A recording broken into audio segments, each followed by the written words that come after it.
Most times you have an image you want to use, and unfortunately you want it as with a transparent background.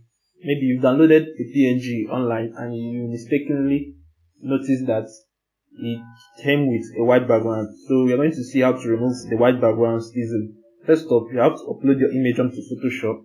Once you've done that, you're going to head over to the select and you're going to go to color range.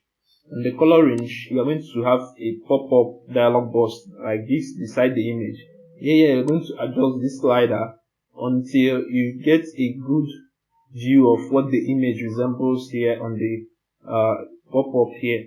So once it's good like we have here, head over, pick the dropper tool and head over to the white colors and you select the white color. You can see the image here is free and resembles the one here, so you can press OK.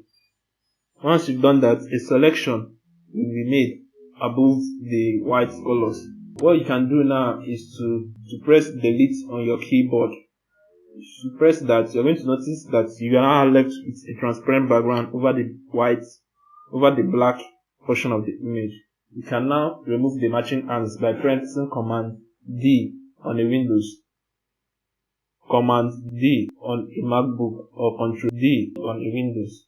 Then you can now save it by heading over to the file and save as, or pressing Ctrl Shift X to save, or Command Shift S on a MacBook.